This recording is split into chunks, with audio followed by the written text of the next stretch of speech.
Hongeye kuvugwa byinshi mu ntambara iri muri Congo ihanganishije M23 n'ingabo za leta FARDC. Ibyavuzwe bimwe bishingiye ku kiganiro President Tshisekedi aherutse kugirana n'abanyamakuru. Aha yagarutse ku buryo ibiganiro bya M23 na leta byagombaga kubera i Kinshasa bitabaye kubera yuko ngo abo bantu baje atabizi. Yaranabirwanyaga cyane ngo bazanywe no hoza ari ministre w'umutekano imbere mu gihugu, ibintu M23 yo ihakana. Gusa ibyo biganiro kuba byarashatse kubaho Tshisekedi ntabwo bihakana. Turaza kubirambura. Biravugwa kandi yuko Alliance Fleuve Congo, ishyaka rya Corneille Nangaa ryihuje n'umutwe wa M23, bamaze gukora impinduka zatuma ngo byihuta cyane gukura ubutegetsi bwa Tshisekedi. Ibi ngibi biraba ari nako intambara ikomeje. Afrika y'Epfo nayo irimo ifatanya na Congo kurwanya M23 yatangiye gushinjwa n'abaturage bayo bwite ko impamvu iri kujyana abasirikare muri Congo ari ukujya kwishakira amabuye y'agaciro, abasirikare b'igihugu bagatangwa nk'ibitambo. Ikaze kuri Gentil Gedeon Official.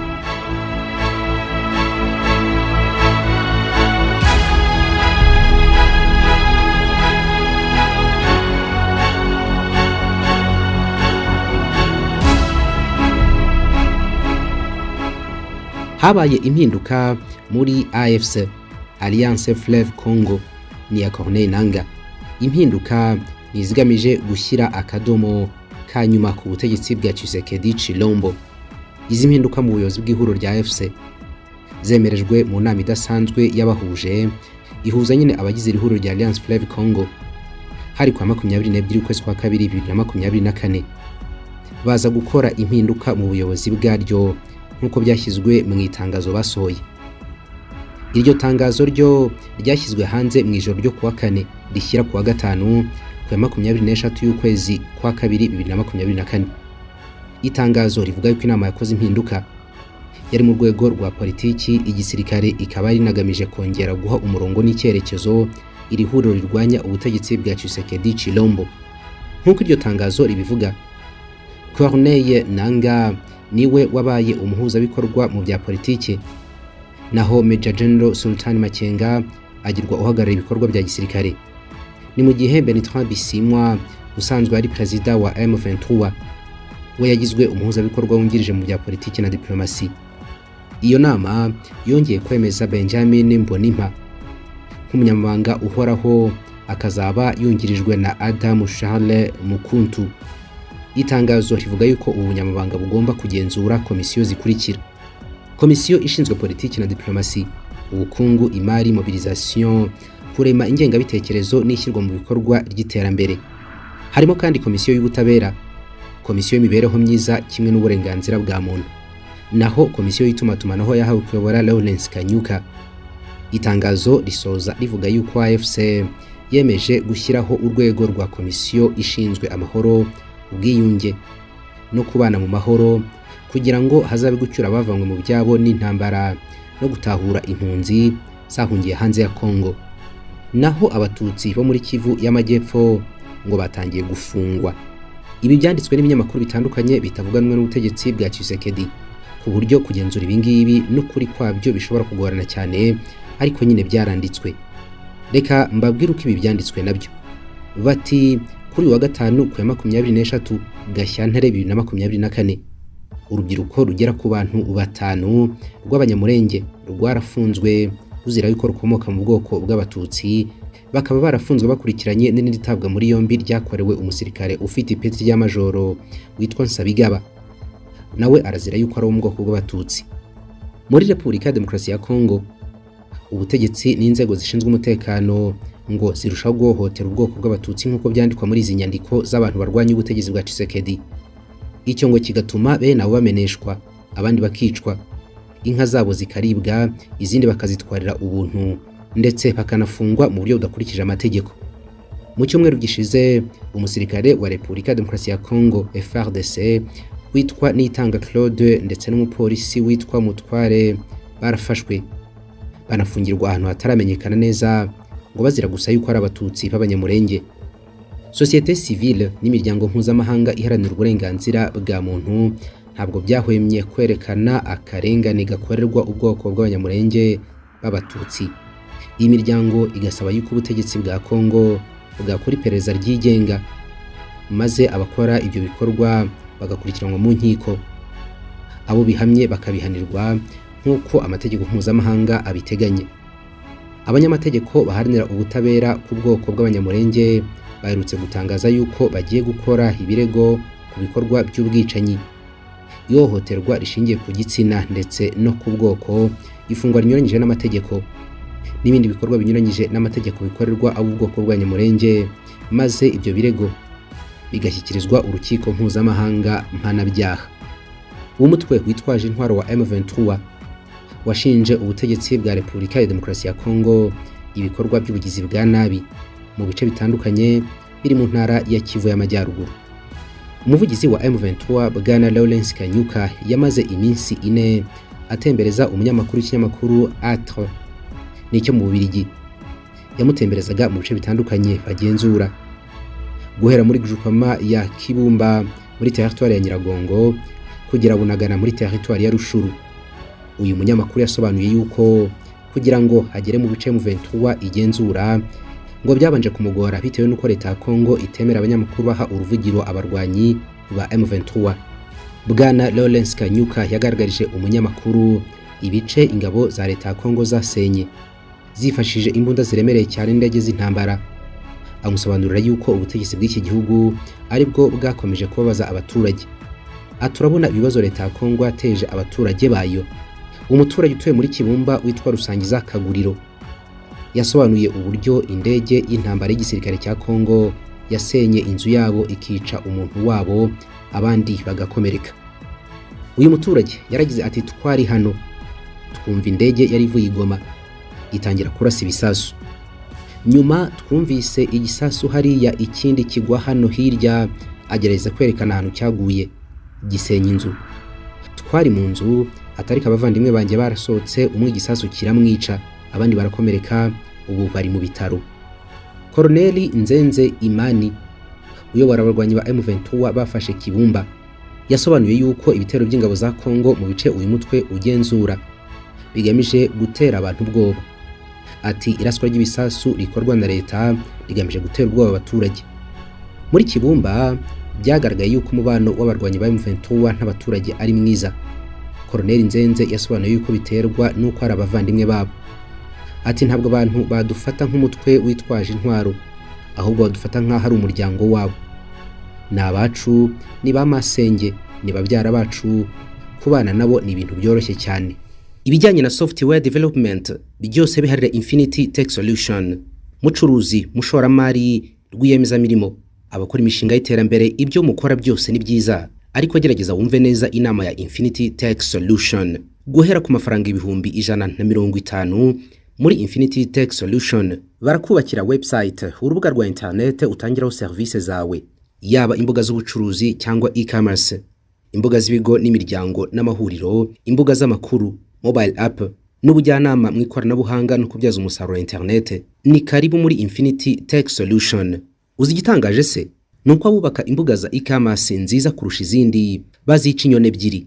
Ku bufatanye na Gentil de Official, Infinity Tech Solution izaba promotion kwamamaza ibikorwa byabo ku buntu kuri GGO mu gihe cy'ukwezi kose. Hari amahirwe wabona sumba yangaya. Hamagara Infinity Tech Solution kuri 0798 735385 na 0722 258777. Izi nimero ziri no kuri WhatsApp, wanabandikira kuri email yabo ya info@infinitechsolution.rw cyangwa ugasura urubuga rwabo rwa eshatu@infinitytech.rw. Mbere yuko M23 ifata ibice byo muri Rushuru, leta ya Kongo yari yaratangiye kwagura urugomero rw'amashanyarazi rwa Matebe rumurikira ibice birimo n'umujyi wa Goma ku nkunga y'umuryango w'ubumwe bw'Uburayi European Union. No mu gihe uyu mutwe witwaje intwaro urugenzura ibikorwa byo kubaka urugomero byarakomeje, umuntu umwe mu bafite izi nshingano zo kuvugurura uru rugomero yaragize ati uyu mushinga watangiye mbere y'iki kibazo guverinoma yadusabye gukora, ati ni kubw'inyungu rusange nta mpamvu yo guhagarara. Bitandukanye n'ibyo leta ya Kongo ivuga, Bwana Lawrence Kanyuka yatangaje yuko nta nyungu M23 yabona mu gufunga cyangwa gusenya ibikorwa remezo by'urugomero rw'amashanyarazi. Yaragize ati nta nyungu twabona mu gufungira Goma amashanyarazi. Tubaye tubishaka twaza hano kubera yuko ni twebwe tuhagenzura, ariko barakora amasaha 24 kuri 24. Turasaba ahubwo leta ya Kongo guhagarika kurasa ibikorwa remezo, ireke gusenya imiyoboro y'amashanyarazi imurikira Goma ivuye hano. M23 irabasezeranya yuko izarinda iki gikorwa remezo kugira ngo kimurikire akarere kose ka Goma. M23 igenzura umujyi wa Bunagana guhera mu bihumbi 2020 muri Kamena.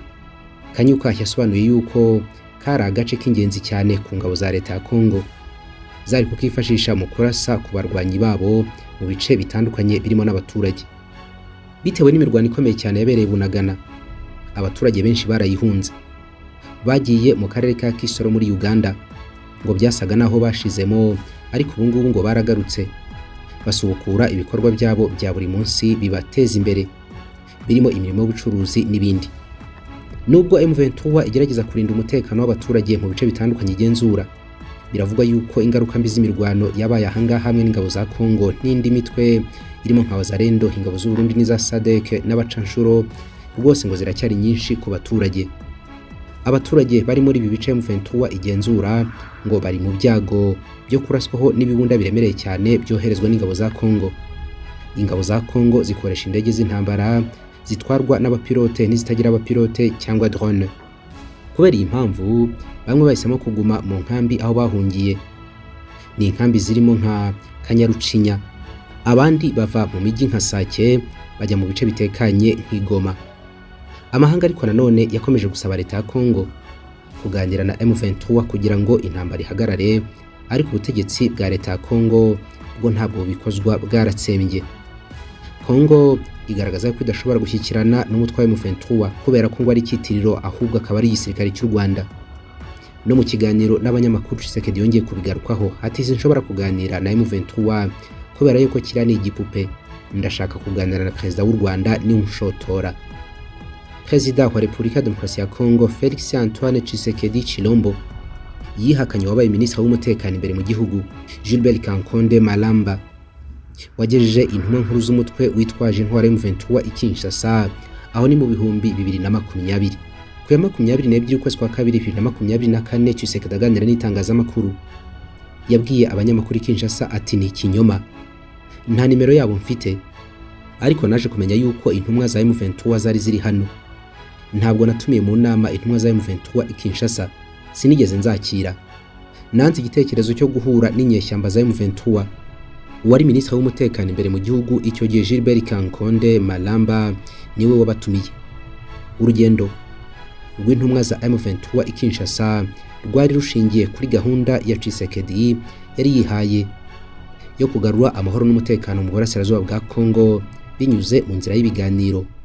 Ni kuva ubwo yatangiraga kuyobora Kongo mu kwezi kwa mbere 2019 asimbuye Joseph Kabila utarigeze ucana uwaka n'abarwanyi ba M23. Ikinyamakuru Africa Intelligence kigeze kwandika yuko guhera mu kwezi k'Ukwakira 2020 kugera mu mpera za 2021 leta ya Kongo yakiriye abayobozi bakuru ba M23 ikinshasa kugira ngo impande zombi zirebere hamwe uburyo bwo kugarura amahoro mu burasirazuba bw'iki gihugu. Muri 2020 M23 ngo yari ifite abarwanyi bagera ku 6,000. Ni mu gihe leta ya Kongo ishitikanya ku bwana igihugu bw'abo barwanyi ivuga yuko ari abanyarwanda. Icyo gihe Kinshasa habereye igikorwa cyo kugenzura urutonde rwabo. Uyu mutwe uyereka ko bose ari abanyekongo kandi yuko benshi muri abo ngabo bari ku rutonde rw'abasirikare b'igihugu ndetse ngo bari bagihabwa n'umushahara. M23 yari yaramaze kumvikana na leta ya Kongo ko abarwanyi bamwe b'uyu mutwe bagomba gusubizwa mu buzima busanzwe. Abujuje ibisabwa bagashyirwa mu mutwe w'ingabo zidasanzwe z'igihugu zagombaga kurwanya imitwe yitwaje intwaro mu burasirazuba bwa Kongo. Kujya Kinshasa kwizi ntumwa byari mu buryo bwo gutegura neza iyi gahunda. Ministre Kankonde ku itariki ya 12 y'ukwezi kwa kabiri 2021 yandikiye Tshisekedi amumenyesha yuko gushyira iyi gahunda mu bikorwa bishobora gutwara miliyoni 1,334,605 ni amadolari ya Leta Zunze Ubumwe za Amerika. Gusa bivuga yuko ubutegetsi bwa Tshisekedi butabihaye agaciro.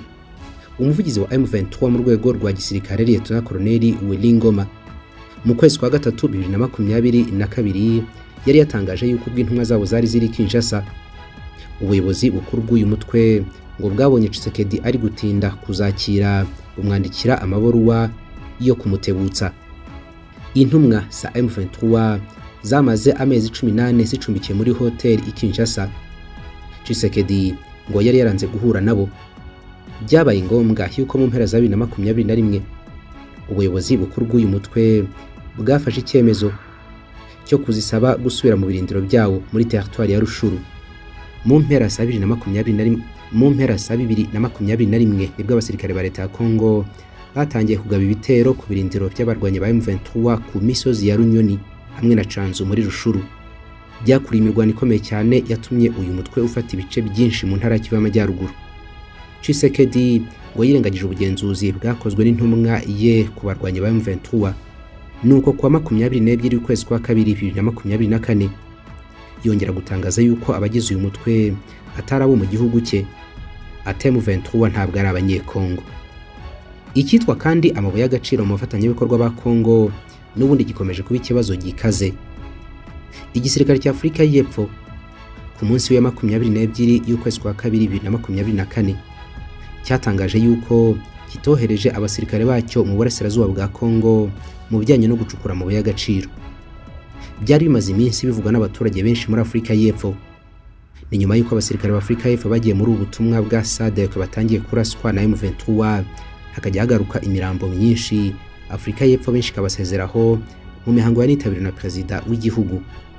Abanyafurika y'Epfo benshi rero batangiye gutekereza yuko hashobora kuba hari inyungu zihishe, urugero nk'izamabuye y'agaciro zatumye Afurika yitwikira umuryango wa SADC ikurikira amabuye y'agaciro ukajya guhangana na M23.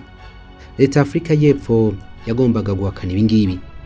Igisirikare cya Afurika y'Epfo cyaragize kiti twatunguwe kandi tubabazwa cyane n'ibyavugiwe ku rubuga rwa X ko kohereza abasirikare bacu muri Repubulika ya Demokarasi ya Kongo bigamije inyungu z'ubucuruzi, kandi mu by'ukuri nta gifitanye isano n'ubucuruzi cyangwa amabuye y'agaciro bihari.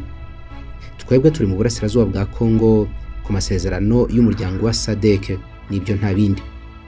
Iki gisirikare cyasobanuye yuko aya makuru agamije guhindanya izina ryacyo na guverinoma ya Afurika y'Epfo yafashe icyemezo cyo kohereza aba basirikare. Afurika y'Epfo yatangiye kohereza abasirikare bayo mu burasirazuba bwa Kongo ku itariki ya 15 y'ukwezi kwa 12 2023. Sandif ni igisirikare cya Afurika y'Epfo yasobanuye yuko bari mu butumwa bw'umuryango wa Afurika y'Amajyepfo SADC hashingiwe ku cyemezo cyafashwe n'abakuru b'ibihugu. Sandif yasobanuye yuko icyo abasirikare bayo n'abandi bari muri SADC bagiye gukora mu burasirazuba bwa Kongo ari ukugarura amahoro n'umutekano birambye. Ibijyanye n'amabuye y'agaciro ngo ntabwo birimo, nyamara abaturage ntabwo n'ubu babyumva. Mu burasirazuba bwa Kongo hari ingabo z'ibihugu bitatu ziri mu butumwa bwa SADC, ni za Afurika y'Epfo, Tanzania ndetse na Malawi. Turabashimye, nimugire ibihe byiza mwese. Ibiganiro byacu nakagaruka.